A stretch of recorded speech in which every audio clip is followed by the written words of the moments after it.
আসসালামু আলাইকুম ওয়া রাহমাতুল্লাহি ওয়া বারাকাতুহু।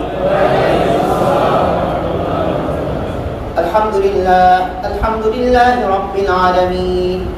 আলহামদুলিল্লাহিল্লাযী হাদানা লিহাযা ওয়া মা কুন্না লিনাহতাদিয়া লাউলা আন হাদানাল্লাহ। الحمد لله الذي فضلنا على كثير من عباده المؤمنين. الحمد لله على كل حال. يا رب لك الحمد كما ينبغي لجلال وجهك ولعظيم سلطانك. ونعوذ بالله من شرور أنفسنا ومن سيئات أعمالنا. من يهده الله فلا مضل له ومن يضلله فلا هادي له. وأشهد أن لا إله إلا الله وحده لا شريك له. وأشهد أن محمدا عبده ورسوله أرسله بالحق بشيرا ونذيرا وداعيا إلى الله بإذنه وسراجا منيرا.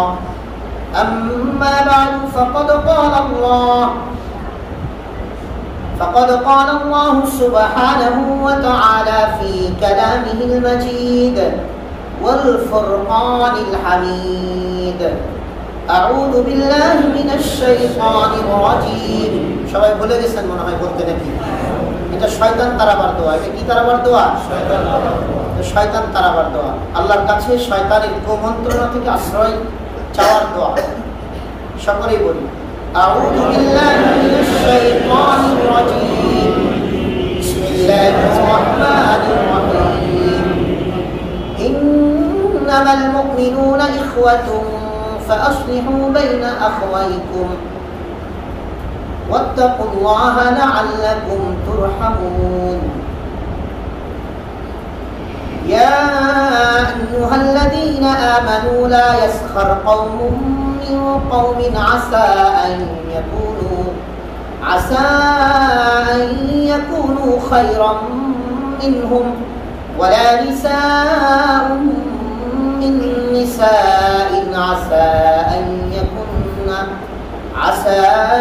أن يكن خيرا منهن.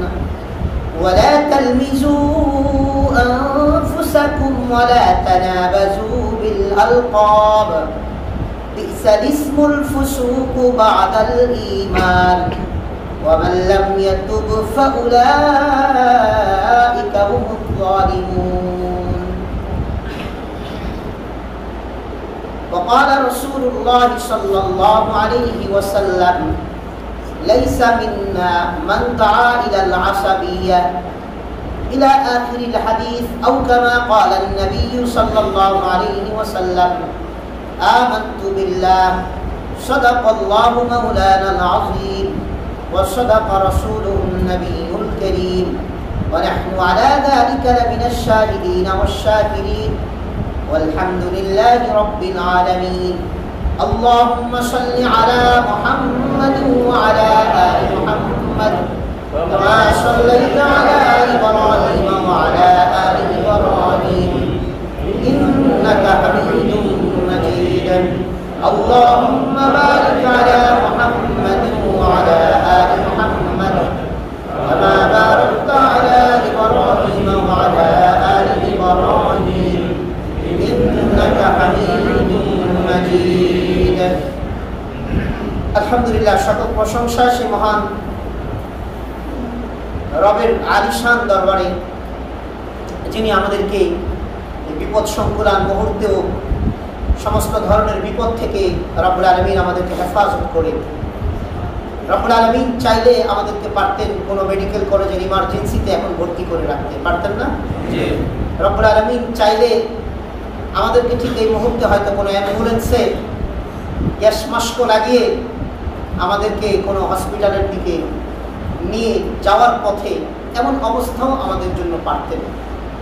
কিন্তু রব্বুল আলামিন অতীব মেহেরবানি করে এই সমস্ত ধরনের পেরেশান যুক্ত পরিবেশে আমাদেরকে না রেখে রব্বুল আলামিন পৃথিবীর শ্রেষ্ঠতম জায়গা এবং সবচেয়ে নিরাপদ জায়গা, সবচেয়ে শান্তির জায়গা রব্বুল আলামিনের সবচেয়ে প্রিয়তম জায়গা মসজিদে আল্লাহ তাআলা আমাদেরকে নিরাপত্তার সাথে যে রব রেখেছেন, সেই মহান রবের আলিশান দরবারে কালিমাতুশ শুকর আদায় করি দিল থেকে আলহামদুলিল্লাহ। মুহতারাম হাজিরিন, আমরা ধারাবাহিকভাবে সূরাতুল হুজুরাতের তাফসীর করছিলাম। বেশ কয়েক জুমা আমরা আলোচনা করেছি। গত জুমা পর্যন্ত আমরা সূরাতুল হুজুরাতের 9 এবং 10 নম্বর আয়াতে কারিমা দ্বয়ের আলোচনা করেছিলাম।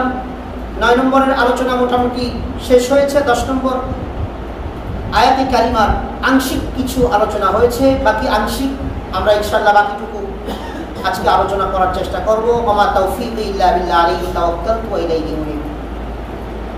মুহতারাম হাজিরিন, রব্বুল আলামিন সূরাতুল হুজুরাতের 10 নম্বর আয়াতে পৃথিবীর সমস্ত মুমিনকে কিসের বন্ধনে আবদ্ধ করে দিয়েছেন?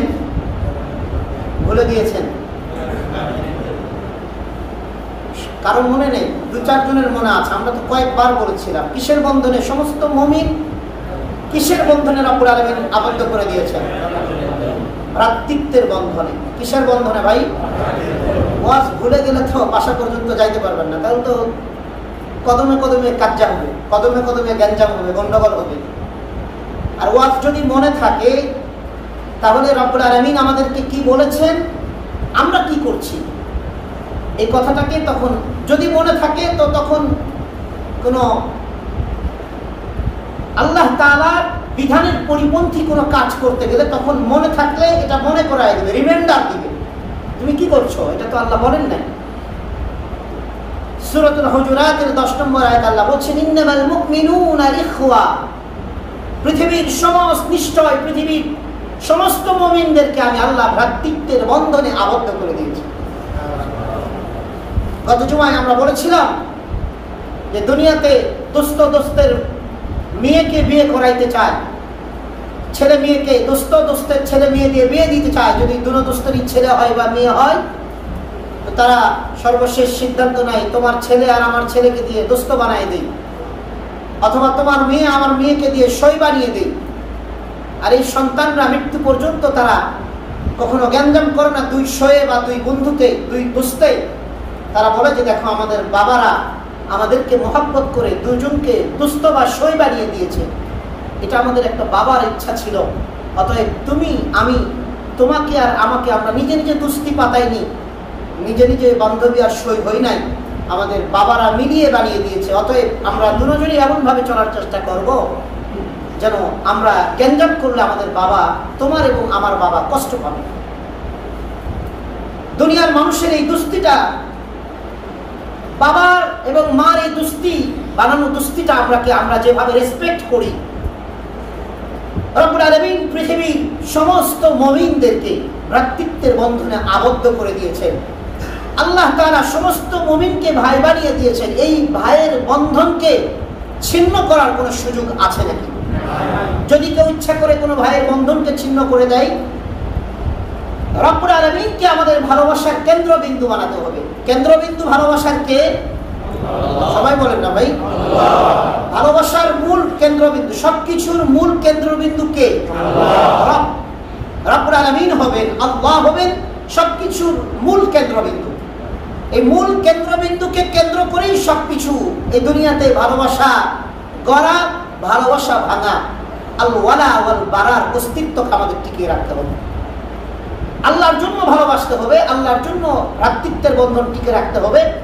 আল্লাহ তাআলার জন্যই আবার যদি কেউ আল্লাহর দুশমন হয়ে যায়, কেউ যদি আল্লাহর সাথে দুশমনি করে, তাহলে ওই মুমিন ভাই যে এতদিন মুমিন ছিল কিন্তু এখন আল্লাহর সাথে দুশমন হওয়ার কারণে, আল্লাহর কোরআন এবং হাদিসের বড় বড় ধরনের অকাট্য বিষয়কে সে অস্বীকার করার কারণে সে যেমন ঈমান হারা হয়ে গিয়েছে, তার সাথেও আমার দুস্তি এখন কি হয়ে যাবে? কেটা হয়।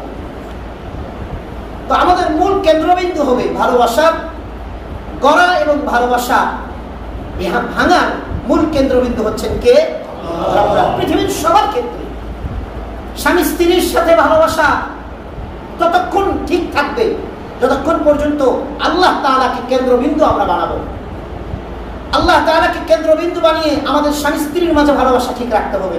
আল্লাহ তাআলাকে কেন্দ্রবিন্দু বানিয়ে আমাদের সন্তান বাবার মাঝে, আমাদের সন্তান বাবার মাঝে, পিতা সন্তানের মাঝে, মালিক কর্মচারীর মাঝে, ইমাম মুসল্লির মাঝে, খতিব মুসল্লির মাঝে, এই সব কিছু ভালোবাসাটার মূল কেন্দ্রবিন্দু হবে কে? রব্বুল আলামিন। রব্বুল আলামিনকে যদি আমরা কেন্দ্রবিন্দু মানি, রব্বুল আলামিনকে যদি আমরা মূল মানি, তাহলে আমাদের ভালোবাসার কোনো ঘাটতি, আমাদের কোনো দুনিয়াতে পেরেশানি ইনশাআল্লাহ হবে না। এজন্য সম্মানিত ভাই, রব্বুল আলামিন পুরো পৃথিবীর মুসলমানদেরকে বলে দিয়েছেন, সমস্ত পৃথিবীর মুমিনদেরকে ভ্রাতৃত্বের বন্ধনে আবদ্ধ করে দিয়েছেন। যেই মুমিন, সে আমেরিকার হোক, সে রাশিয়ার হোক, সে ইন্ডিয়ান হোক, পৃথিবীর যে প্রান্তিক কোনো মুমিন, তো সে আমার কে? বলেন না, কথা বলেন। মুমিন তো আমার কে? তিনি আমার ভাই। মুসলিম তো তিনি আমার কে? ভাই। দুনিয়ার অন্য কোনো কেন্দ্রবিন্দুকে আমরা এই ভ্রাতৃত্বের এই বন্ধনটাকে, অন্য কোনো কেন্দ্রবিন্দুকে, অন্য কোনো বিষয়কে কেন্দ্র করে এই ভ্রাতৃত্ব, আল্লাহর বানানো ভাই ভ্রাতৃত্ব, রসুলের বানানো এই ভ্রাতৃত্ব, রসুল আমাদেরকে মুসলিমের ভিত্তিতে, ইসলামের ভিত্তিতে, আল মুসলিম ও আখুল মুসলিম, বুখারী মুসলিম শরীফের হাদিস, রসুল বলেছেন ইসলামের ভিত্তিতে আমি পৃথিবীর সমস্ত মুসলমানদেরকে আমি রসুল ভ্রাতৃত্বের বন্ধনে আবদ্ধ করে দিলাম। আর আল্লাহ তাআলা ঈমানের ভিত্তিতে পৃথিবীর সমস্ত মুমিন মুসলমানদেরকে ভ্রাতৃত্বের বন্ধনে আবদ্ধ করে দিয়েছেন। এজন্য কেন্দ্রবিন্দু হবে আল্লাহ। যদি কেন্দ্রবিন্দু আল্লাহ না হয়, তাহলে কিন্তু আমাদের এই ভ্রাতৃত্বটা কখনোই আমরা টিকে রাখতে পারবো না। এজন্য ইসলামের একটা মূল নীতি, মূল হাদিস হচ্ছে রাসূল আরবি সাল্লাল্লাহু আলাইহি ওয়াসাল্লাম, হাদিসটি একাধিক হাদিসের কিতাবে এসেছে, লাইসা মিন্না মান দাআ ইলাল আসাবিয়্যা, সে ব্যক্তি আমার দলভুক্ত নয়, আমার উম্মতের মধ্যে নয়, সে আমি রাসূল আমার উম্মত না, যে ব্যক্তি আসাবিয়্যাতের ভিত্তিতে সম্পর্ক গড়ে, সম্পর্ক ছাড়ে। আসাবিয়্যাত মানে গোত্রপ্রীতি, এলাকা প্রীতি, দল প্রীতি। আসাবিয়্যাত মানে কি বলেন? গোত্রপ্রীতি, এলাকার প্রীতি, প্রীতি এলাকার প্রতি ভালোবাসার কারণে উনি উনার দলে চলে গেছেন, বানায় ফেললেন। আপনি এলাকায় গ্যাঞ্জাম লাগছে, মনে করেন নোয়াখালী সমিতি আর বরিশাল সমিতি গ্যাঞ্জাম লেগে গেছে। এই যে নোয়াখালী সমিতি আর বরিশাল সমিতি, তারপরে চিটাগাং সমিতি আর আরো কয়েকটা সমিতি মিলে যদি এরকম গ্যাঞ্জাম লাগে, এই গ্যাঞ্জামের বা এইরকম সমিতি করে, সমিতি করা অসুবিধা নেই, কিন্তু এই সমিতির মাধ্যমে যদি এই গোত্রপ্রীতির কারণে অন্যের সাথে আমাদের প্রীতিটার ঘাটতি হয়ে যায়, তাহলে কিন্তু আমরা আল্লাহ তাআলা যে আমাদেরকে ইমানের ভিত্তিতে ভাই বানিয়ে দিয়েছেন, সেটা কি ঠিক থাকবে? কথা বলেন, ঠিক থাকবে? আমরা রাজশাহীর মানুষ ছাড়া আর কাউকে দেখতে পারি না, রাজশাহীর মানুষ ছাড়া আমার কাছে আর কাউরে ভালো লাগে না। আমি ওই দল করি, বিশেষ দল করি, এই বিশেষ দলের কারণে আমি অন্য কাউরে দেখতে পাই না। আমি বিরোধী দলে আছি, আমি বিরোধী দল হওয়ার কারণে সরকারি দলীয় কাউকে দেখতে পারি না। আমি বরিশালের মানুষ হওয়ার কারণে আমি আর নোয়াখালী আর দুনিয়ার যারা আছে কাউকে দেখতে পারি না। আমি নোয়াখালীর হওয়ার কারণে আর কাউকে দেখতে পারি না। তাহলে আল্লাহ তাআলা যে ভ্রাতৃত্বটা ঈমানের ভিত্তিতে বানিয়ে দিলেন, তাহলে আমরা যে আসাবিয়্যা, গোত্রপ্রীতি, তারপরে আপনার হচ্ছে এলাকা প্রীতি, দল প্রীতির কারণে যে আমরা ঈমানের ভিতকে, যে ঈমানের ভিত্তিতে আল্লাহ তাআলা ভ্রাতৃত্ব, যে ইসলামের ভিত্তিতে রাসূল ভ্রাতৃত্বে বন্ধনে আবদ্ধ করে দিয়েছেন, এটা কি ঠিক রাখলাম না আমরা এটাকে ভেঙে ফেললাম? আমরা এটাকে ভেঙে ফেললাম। এজন্য রব্বুল আলামিন বলছেন ইন্নামাল মুমিনুনা ইখওয়া। সূরাতুল হুজুরাতের 10 নম্বর আয়াতের শিক্ষা এটা যে তোমাদের একমাত্র তোমাদের পরিচয় হবে ঈমানের ভিত্তিতে ভ্রাতৃত্ব বন্ধন হবে, তোমাদের ইসলামের ভিত্তিতে ভ্রাতৃত্বের বন্ধন হবে, কালিমার ভিত্তিতে ভ্রাতৃত্বের বন্ধন হবে, দলের ভিত্তিতে ভ্রাতৃত্বের কোনো বন্ধন আমি আল্লাহ তোমাদের জন্য দিলাম না, এলাকার ভিত্তিতে ভ্রাতৃত্বের বন্ধন আমি আল্লাহ দিলাম না, দেশের ভিত্তিতে ভ্রাতৃত্বের বন্ধন আমি আল্লাহ তোমাদেরকে দিলাম না। যদি ঈমানের ভিত্তিকে ছেড়ে, ইসলামের ভিত্তিকে ছেড়ে, কালিমার ভিত্তিকে ছেড়ে, যদি দলের কারণে, যদি এলাকার কারণে, যদি আত্মীয়তার কারণে, যদি দেশ আলাদা হওয়ার কারণে যদি তোমরা ভ্রাতৃত্ব বন্ধন অটুট রাখার চেষ্টা করো, ভ্রাতৃত্ব বন্ধনকে তৈরি করো, তাহলে তোমাদের প্রত্যেককে আমি আল্লাহ আমার সামনে জবাবদিহিতার আদালতে দাঁড় করাই দেব। রাসূল পরিষ্কার করে বলেছেন লাইসা মিন্না মান দাআ ইলাল আসাবিয়্যা, সে ব্যক্তি, সেই গোষ্ঠী, সেই জাতি আমার উম্মতের দলভুক্ত নয় যারা আসাবিয়্যাতের ভিত্তিতে তথা গোত্রপ্রীতি আর হচ্ছে আপনার রক্তপ্রীতি, দলপ্রীতির রাজনীতির কারণে পরস্পরকে কি করে, রেসপেক্ট করে, ইমানের ভিত্তিতে নয়। এজন্য সম্মানিত ভাই, আমরা যে দল করি, আমি যে দল করি, যদি সেই দলগত কারণে যদি কোনো মুমিন ভাইকে আমি ইগনোর করি, আমার দলের কারণে যদি আমি অন্য কোনো ভাইকে যদি ইগনোর করি, আনরেসপেক্ট করি, তাকে যদি অসম্মান করি, আল্লাহর আসামির কাঠগড়ায় আমাকে দাঁড়াতে হবে। মুমিনদের একমাত্র ভ্রাতৃত্বের ভীতি হবে ঈমান আর ইসলাম। মুমিনদের একমাত্র ভ্রাতৃত্বের ভীতি হবে কি? দল হবে আমলিক, জোরে বলেন আমলিক। আমি আমলিক করি, যারা আমলিক করবে আমার ভালোবাসা পাবে, আর কারো ভালোবাসা, আর কাউকে আমি ভালোবাসবো না। বিএনপি, আমি বিএনপি করি, যার কারণে বিএনপি যারা করে তাদেরকে আমি ভালোবাসবো। কোনো সুযোগ আছে ইসলামে? কোনো সুযোগ আছে? যারা এই দলের কারণে মুমিনদের মাঝে ফাটল সৃষ্টি করে, আল্লাহ তাআলার এই ঈমানের ভ্রাতৃত্বকে যারা টুকরা টুকরা করে আল্লাহর আসামির কাঠগড়ায় তাদেরকে আল্লাহ তাআলা দাঁড় করাবে। এজন্য সম্মানিত ভাই, আমার দল যদি আল্লাহ তাআলার এই বন্ধনকে ছিন্ন করার কথা বলে, আমার দলের কারণে, আমার দেশের কারণে, আমার সমিতির কারণে যদি আল্লাহর এই বিধানকে ছিন্ন করার কথা বলে, তাহলে আল্লাহ যে বিধান দিয়েছে, আল্লাহ যে ভ্রাতৃত্ব দিয়েছে, সেই ভ্রাতৃত্বকে টিকে রাখতে আমি আমার এমন দলকে ছাড়তে রাজি আছি, আমি আমার এমন সমিতিকে ছাড়তে রাজি আছি, আমি আমার এমন দেশকে ছাড়তে রাজি আছি, যেই দেশ আর যেই সমিতি আর যেই দলের প্রীতির কারণে আমার রব্বুল আলামিনের বানানো মহব্বত আর ভালোবাসাকে টুকরা টুকরা করে ফেলতে হবে, তাহলে আমি মুমিন হব। এজন্য রব্বুল আলামিন পরিষ্কার করে বলে দিলেন, ইন্নামাল মুমিনুনা ইখওয়া, নিশ্চয়ই প্রতিটি মুমিন পরস্পর ভাই ভাই। তারপরে রব্বুল আলামিন বলছেন, ফাসলিহু বাইনা আখওয়াইকুম ওয়াত্তাকুল্লাহা লাআল্লাকুম তুরহামুন। আল্লাহ তাআলার বান্দা রব্বুল আলামিন বলছেন, ইন্নামাল মুমিনুনা ইখওয়া, নিশ্চয় দুনিয়ার সমস্ত মুমিনকে আমি আল্লাহ ভ্রাতৃত্বের বন্ধনে আবদ্ধ করে দিলাম, ভাই ভাই হিসাবে আমি আল্লাহ ভাই বানিয়ে দিলাম। ফাসলিহু বাইনা আখওয়াইকুম, অতএব তোমরা কোন ভাইদের মাঝে যদি গ্যাঞ্জাম হয়, মুমিন ভাইদের পরস্পরে যদি গ্যাঞ্জাম হয়, ভ্রাতৃত্বের মাঝে ফাটল সৃষ্টি হয়ে যায়, তোমরা যারা গ্যাঞ্জাম করছো না, তোমরা তাদের মাঝে তোমরা মিলিয়ে দাও। ফাসলিহু বাইনা আখওয়াইকুম, তোমরা মিলিয়ে দাও। আল্লাহু আকবার বলুন। আল্লাহ তাআলার বান্দা ইমাম বুখারী রাহমাতুল্লাহ বুখারী শরীফে একটি অধ্যায় কায়েম করেছেন।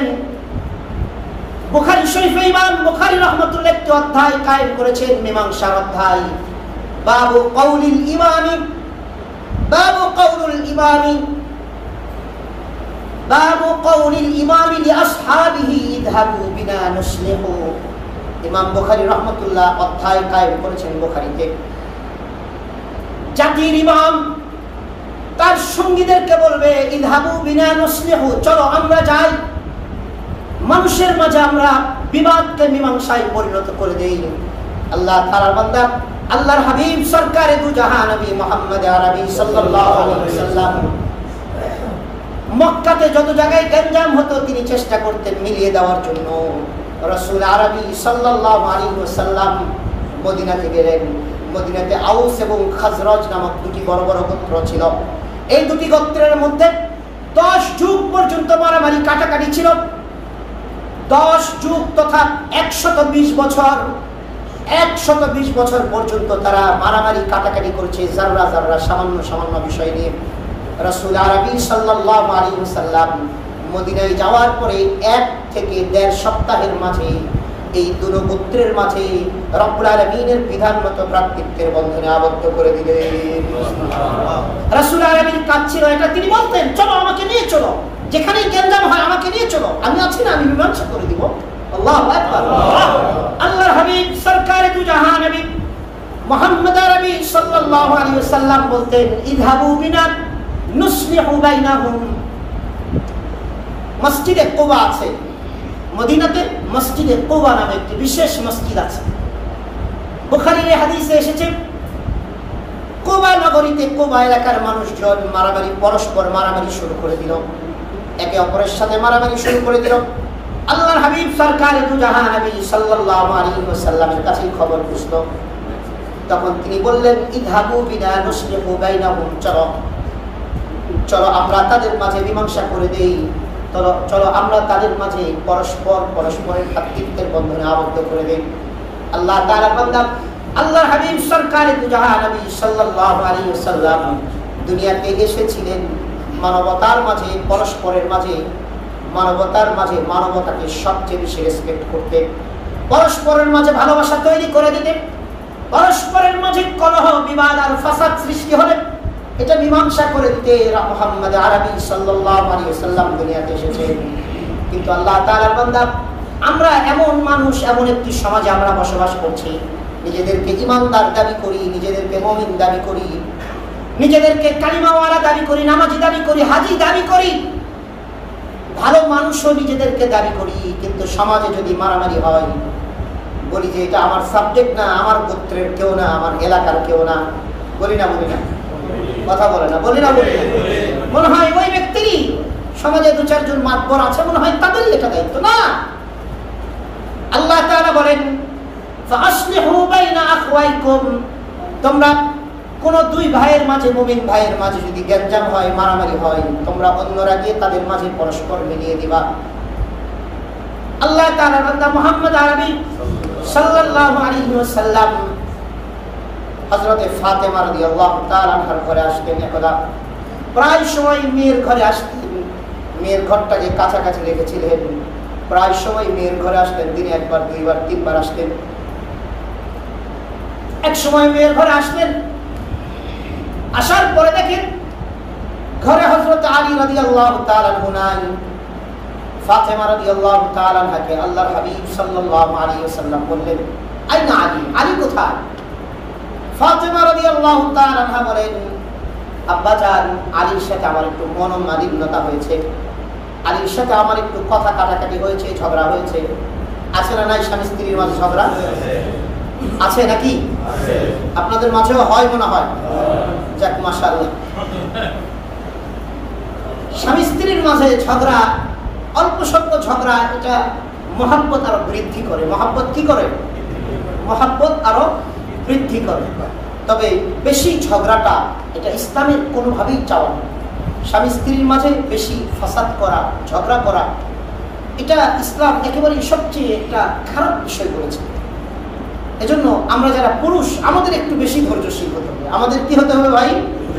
কথা বলে না, কি হতে হবে? আমাদের পুরুষদের একটু বেশি ধৈর্যশীল হতে হবে। নারীদের এমনি সবর কম। নারীদের কি কম বলেন? সবর কম।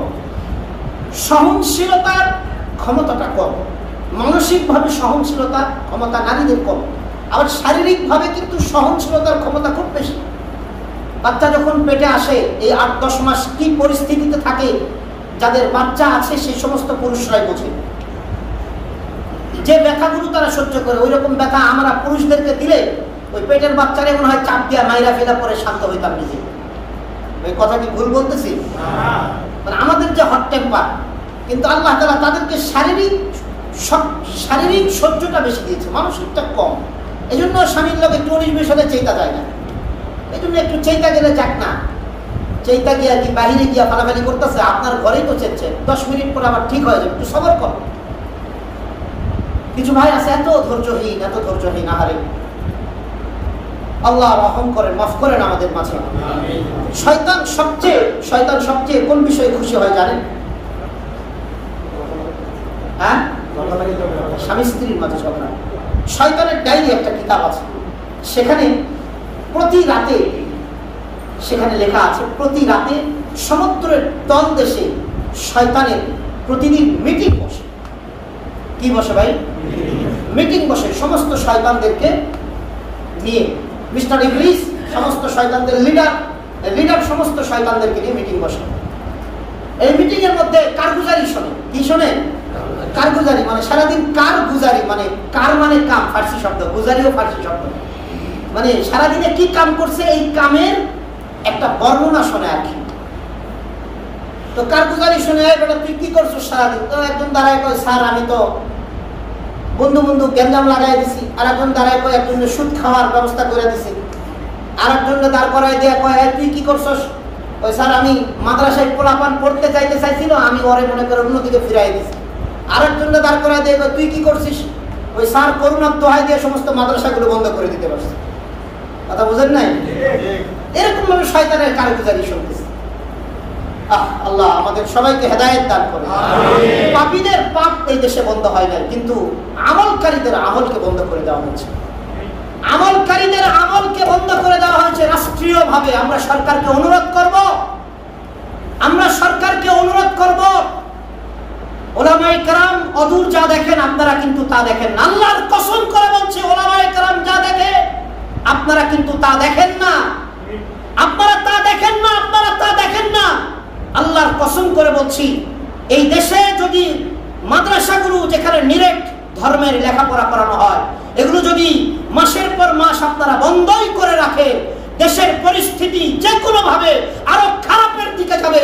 কখনো দেশের পরিস্থিতি ভালোর দিকে যাবে না, কখনোই যাবে না। আমার রেকর্ড হচ্ছে, আপনারা মনে রাখুন। এজন্য আমরা অনুরোধ করব, স্থানীয়ভাবে যারা আছেন তারা স্থানীয়ভাবেই গোপনে পরামর্শ করে সুযোগ থাকলে কওমি মাদ্রাসাগুলো খুলে দিন, যেখানে নিরেট কোরআন হাদিসের চর্চা হয়, যেখানে মাদ্রাসাগুলোতে রাত 3টা থেকে উঠে বাচ্চারা তাহাজ্জুদ পড়ে কোরআনের তিলাওয়াত করে। এই কোরআনের তিলাওয়াত আপনারা বন্ধ করে দিয়েছেন, কিন্তু এই দেশের পাপীদের পাপটা আপনারা বন্ধ করতে পারেন। পাপীদের ক্যাসিনোগুলোতে এখনো খোলা আছে, পাপীদের সেই বোর্ড সেই ক্লাবগুলোতে এখনো খোলা আছে, পাপীদের সেই আকাম কুকামের জায়গাগুলোতে এখনো খোলা আছে, ইন্টারনেটের সমস্ত খারাপ ওয়েবসাইটগুলোতে এখনো খোলা আছে, টিভির সমস্ত চ্যানেলগুলো তো এখনো খোলা আছে। কিন্তু এই মানুষগুলোর পাপের দরজা খুলে দিয়ে নেকির দরজাকে বন্ধ করে এই ব্যালেন্সহীন ইমানদারের সমাজকে করছে। এই সমাজ ধ্বংসের অতল গহ্বরে তলিয়ে যাবে, আপনারা কোনোভাবেই উঠতে পারবেন না। আপনাদেরকে অনুরোধ করব, উলামায়ে কেরাম যা বুঝে যা দেখে আপনারা দেখেন না, অন্তত আখিরাতের ব্যাপারে, আল্লাহর ব্যাপারে আপনারা বলতে পারেন রাজনীতি ভালো বোঝেন, ঠিক আছে, অর্থনীতি ভালো বোঝেন, ঠিক আছে, কিন্তু আল্লাহ তাআলার সাথে আপনাদের কার কতটুকু সম্পর্ক এটা আমরা ভালো করে জানি। আল্লাহ তাআলার সাথে এই দেশে পুরো পৃথিবীর যদি ভালো সম্পর্ক কারো থেকে থাকে, যারা শেষ রাতে তাহাজ্জুদ করে তাদের সাথে আল্লাহর হট কানেকশন আছে, যারা শেষ রাতে আল্লাহর কোরআনের তিলাওয়াত করে তাদের সাথে আল্লাহর হট কানেকশনে কথা হয়। অতএব আপনারা কোনোভাবে কার বুদ্ধিতে হটকারিতা বলে এই সিদ্ধান্ত নিয়েছেন? গত বছর 8-9 মাস প্রায় 40 লক্ষ কওমি মাদ্রাসার ছেলেরা আপনার গত বছর করোনাকালীন সময়ে খোলা ছিল। 40 লক্ষ ছাত্রের একজনের করোনা হয়নি, আলহামদুলিল্লাহ। বলেন, এই দেশের 4 লক্ষ মসজিদ, শুধু মসজিদের 4 লক্ষ মসজিদের 4 লক্ষ ইমাম, সাথে যদি আমরা আরো 50,000 খতিব ধরি, কারণ সব মসজিদে আলাদা খতিব নেই, জাস্ট একটা জরিপ বলছি, 4 লক্ষ মসজিদের 4 লক্ষ ইমাম, 50,000 খতিব যদি ধরি, তাহলে 4.5 লক্ষ ইমাম খতিব, 4 লক্ষ মসজিদের 4 লক্ষ মুয়াজ্জিন, 4 লক্ষ মসজিদের হয়তো 4 লক্ষ খাদেম বা কিছু কম হবে। এই সব মিলিয়ে যদি আমরা এই মসজিদ সংশ্লিষ্ট যারা একেবারে দায়িত্বশীল তথা ইমাম, খাদেম, মুয়াজ্জিন, খতিব প্রায় দেশে 10 লক্ষ আছে। আপনারা বলুন এই 10 লক্ষকে এক পার্শ্বে রাখুন, এই 10 লক্ষ আপামর জনতার সাথে চলে কি চলে না? এই 10 লক্ষ আপামর জনতার সাথে মুসাফা করে না? এই 10 লক্ষ এক পার্শ্বে রাখুন। এই দেশের আমাদের ডাক্তার ভাইরা তারা অনেক কষ্ট করছেন, ডাক্তার ভাই 10 লক্ষকে একসাথে রাখুন। এই দেশের পুলিশ, যতগুলো পুলিশ ভাই আছে তারাও জনগণের সেবার জন্য কষ্ট করছে, তাদেরকে একসাথে রাখুন।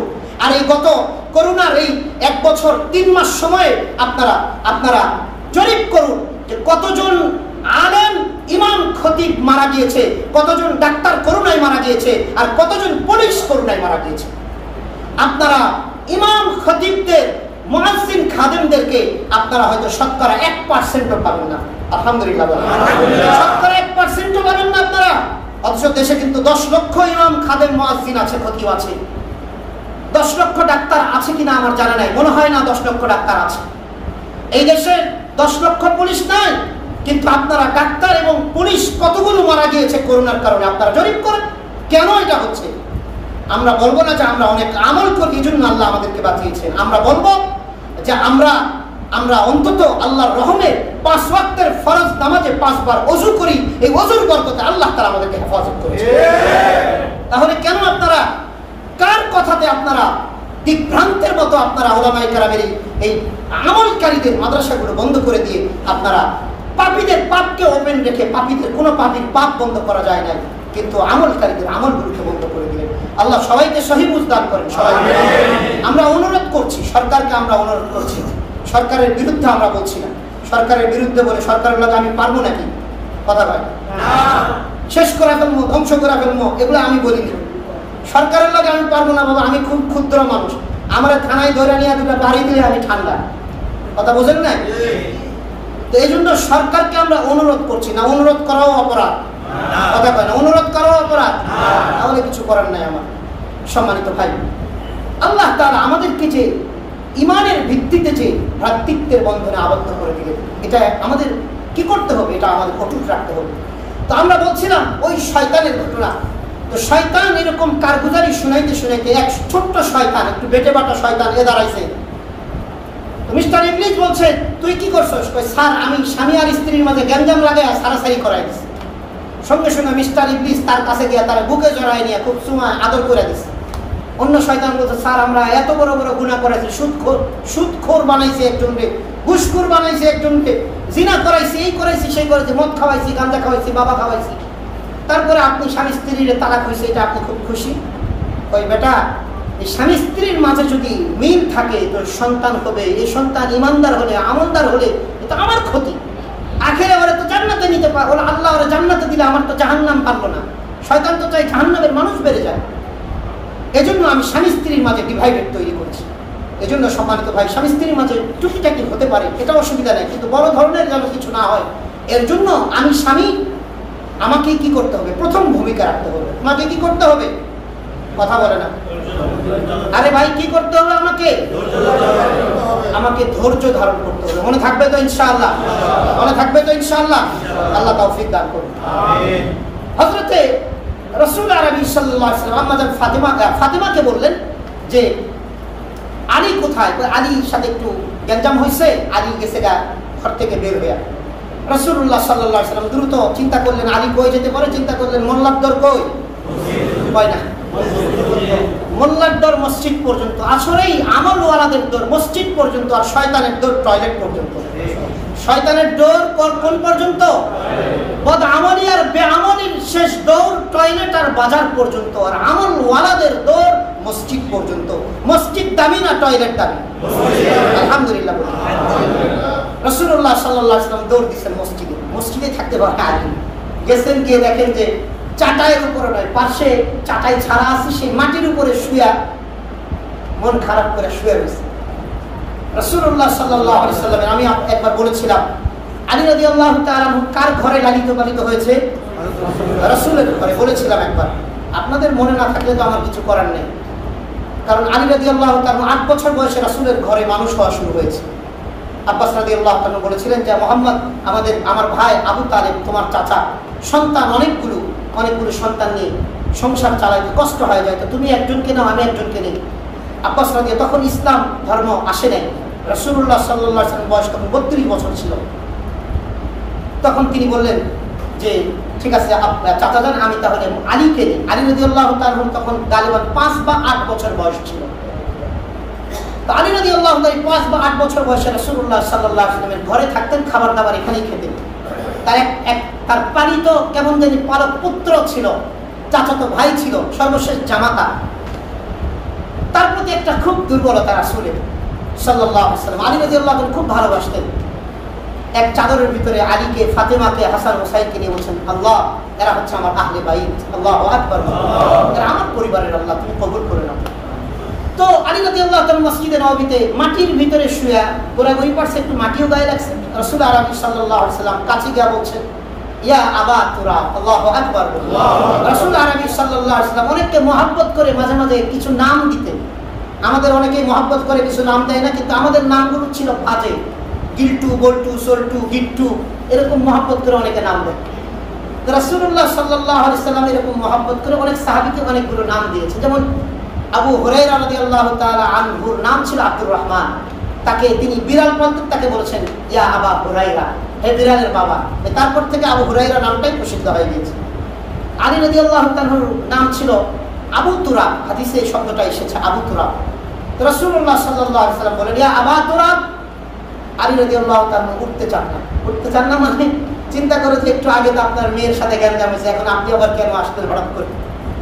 তো যাক, রাসূলুল্লাহ সাল্লাল্লাহু আলাইহি ওয়াসাল্লাম গিয়া আলী রাদিয়াল্লাহু তাআলা খপ করে হাত ধরে ফেলছে, হাত ধরে উঠেছে। হাত ধরার পরে কি আর কোনো মান অভিমান থাকতে পারে? আলী রাদিয়াল্লাহু তাআলা উঠছেন, তার বয়স তখন 21-22 বছরের মতো হবে।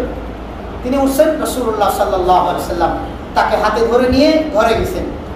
ঘরে গিয়া তাদের যে আপনার ওই খাটের মতো যেটা ছিল ওটাতে রাসূলুল্লাহ সাল্লাল্লাহু আলাইহি ওয়াসাল্লাম মাঝে শুয়েছেন, বাম পাশে ফাতিমা রাদিয়াল্লাহু তাআলা আনহাকে, ডান পাশে হযরত আলী রাদিয়াল্লাহু তাআলা আনহু শুয়েছেন।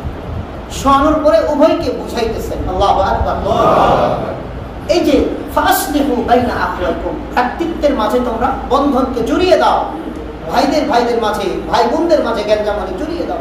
এটা রাসূলের শিক্ষা। দুঃখজনক হলেও সত্য, দেখেন রাসূলের কিন্তু আরো 9টা বিবি ছিল। 9টা বিবি কাউরে পাঠাইতে পারতেন না যে যাও তো তোমার জামাইয়ের কি হয়েছে মিলাই দাও। কিন্তু রাসূল জানেন যেখানে মহিলা পাঠাইলে এখানে মহিলাদেরই সাপোর্ট টানবে, নিজের মেয়ের সাপোর্ট টানবে।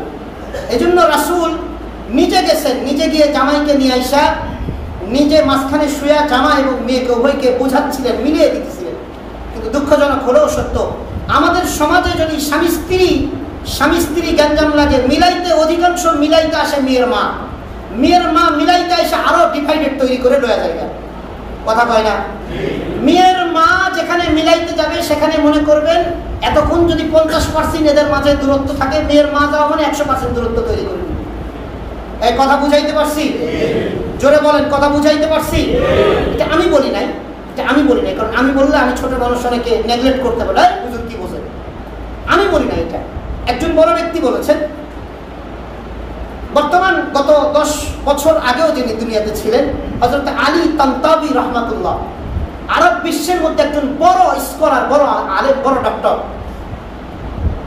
তিনি গত কয়েক বছর আগে ইন্তেকাল করেছেন। তিনি বলেন যে আমি 55 বছর পর্যন্ত এই আরবে আমি কাজী ছিলাম, বিচারক ছিলাম। এই 55 বছরের মধ্যে যতগুলো বিবাহ তালাক হয়েছে তার 90% মেয়ের মার কারণে বিবাহ তালাক হয়েছে। নাউজুবিল্লাহ বলবেন না? আরে জোরে বলেন না নাউজুবিল্লাহ। আপনাদেরকে কিছু ঘটনা মাঝে মাঝে বলি, একটু মেমোরিতে রাখেন। মেয়ে বিয়ে হলে মেয়ে আর জামাই গ্যাঞ্জাম হতেই পারে, মিলাবার জন্য আগেই বউকে পাঠাবেন না, নিজের স্ত্রীকে আগে পাঠাবেন না। আগে আপনি ছেলের কাছে শোনেন কথা, আপনি হাজবেন্ড, আপনি আপনার জামাইয়ের কাছে শোনেন আলাদা করে, আপনার মেয়ের কাছে শোনেন আলাদা করে। দুটোটা শোনার পরে আপনি পুরুষ মানুষ যোগ বিয়োগ কইরা যদি কাউকে সংযোজন করতে হয়, কথা বলতে হয়, ছেলের সাথে মেয়ের সাথে আলাদা করে বলে আপনি মিলিয়ে দিন। এক পক্ষ নিবেন না, এক পক্ষ নিলে আপনার মেয়ের সংসার টিকবে না। ভাই কথা বুঝাইতে পেরেছি? আর আপনার বিবিকেও কখনো পাঠাবেন না, কারণ আপনার বিবির সামনে আপনার মেয়ে কাইন্দা দিলে আপনার বিবি শেষ কাজ হয়ে যাবে, পরে যা আছে সব গোলামের বাচ্চা দোষ হয়ে যাইব, সব ওই জামাইয়ের দোষ হবে, আর দোষ কারণ না। ভাই কথা ক্লিয়ার? কথা ক্লিয়ার, বুঝতে পেরেছেন? রাসূলের এটা সুন্নাহ যে তিনি জামাই আর মেয়ের মাঝে গ্যাঞ্জাম হয়েছে, তিনি নিজে গিয়ে মিটিয়েছেন না, বিবিদেরকে পাঠিয়েছেন। তার 9 জন বিবি তো একসাথে ছিল, 9 জন বিবিরে পাঠাইতে পারতেন না? আলী রাদিয়াল্লাহু তাআলা ডরাই খাইতো না, কিন্তু তিনি তা করেন নাই, নিজে গিয়ে মীমাংসা করেছেন। সম্মানিত ভাই, আমরা এই আয়াতে কারিমাতে আল্লাহ যেটা বলেছেন, ইন্নামাল মুমিনুনা ইখওয়া ফাসলিহু বাইনা আখওয়াইকুম, যে মুমিন প্রত্যেকেই ভাই, আমি আল্লাহ ভ্রাতৃত্বের বন্ধনে আবদ্ধ করে দিয়েছি। এবং মুমিনরা যদি কেউ কখনো গ্যাঞ্জাম লেগে যায় মুমিনদের মাঝে, তোমরা তৃতীয় পক্ষ যারা আছো তাদের মাঝে তোমরা সমাধান করে দিবে। সম্মানিত ভাই, এই সমাধানটার জন্য, এই সমাধানের সবচেয়ে বেশি হকদারকে আমার জামাই আর আমার মেয়ে না? কথা বলেন। সমাজে নেতৃত্ব দিবে কে, নারী না পুরুষ? কথা কয় না? আসতে কম, এবার আসতে কম। অনেকে কইতাছে না ডরে, নারী তো মেন জায়গায় বসে আছে। আরে ভাই, মেন জায়গায় বসে থাক, ওই জায়গা থেকে তো আমরা কি করতে পারবো, হটাইতে পারবো না। নিজের ঘরের নেতৃত্ব ইসলাম কাকে বলে? নারীকে বলে না পুরুষকে বলে? পৃথিবীর সমস্ত প্রাণীর মধ্যে মেয়েটা তারা মাতবরি করে, আর মানুষের মধ্যে মাতবর হবে কে? কথা কয় না?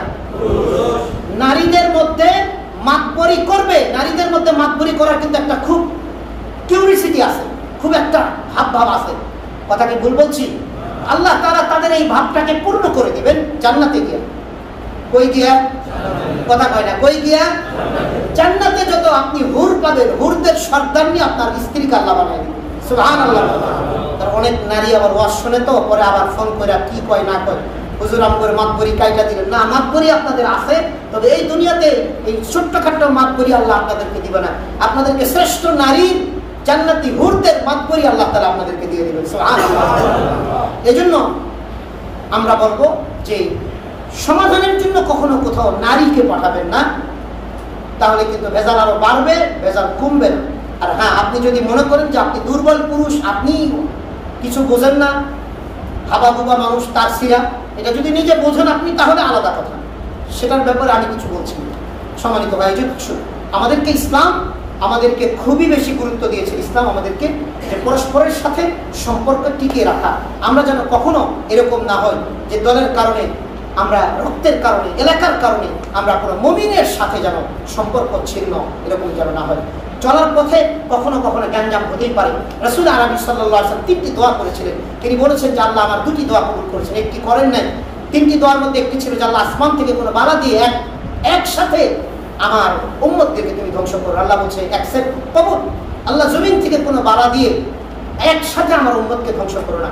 আল্লাহ তাআলা আসমানি বালা, যেমন হযরত লূত আলাইহিস সালামের কওমকে আসমান থেকে ফেরেশতা পাঠিয়ে সমস্ত কওমকে নিয়ে আসমানে উঠে আবার জমিনে নামিয়ে দিয়ে ডেড সি, পৃথিবীতে যে জর্দানে ডেড সি আছে, মৃত সাগর আছে, সেটা ওই কওমে লূতের জাতিদের আসমানি বালা এসে তাদেরকে ধ্বংস করে দিয়েছে। হযরত নূহ আলাইহিস সালামের জাতিকে জমিন থেকে পানি উঠিয়ে জমিনি বালা দিয়ে ধ্বংস করেছেন। রাসূল আরবি দোয়া করেছেন, আল্লাহ আসমানি বালা দিয়ে আমার জাতিকে ধ্বংস করো না, জমিনি বালা দিয়েও আমার জাতিকে ধ্বংস করো না। আল্লাহ বলছেন এই দুটোটা দোয়া অ্যাকসেপ্ট, কবুল। তৃতীয় করেছেন, আল্লাহ আমার উম্মতের মাঝে পরস্পরের মাঝে গ্যাঞ্জাম দিও না, পরস্পর যেন ঝগড়া না লাগে। আল্লাহ বলছেন আমি এই দোয়াটা কবুল করলাম না। এই দোয়াটা কি করলাম না? কবুল করলাম না। সম্মানিত ভাই, তাহলে বোঝা যায় যে এই দোয়া যেহেতু কবুল হয় নাই, চলতে পথে গ্যাঞ্জাম হয়ে যেতে পারে, কিন্তু যারা গ্যাঞ্জাম করবে না তারা পৃথিবীর মধ্যে সবচেয়ে ভালো মানুষ, আল্লাহর কাছে তারাই শ্রেষ্ঠ।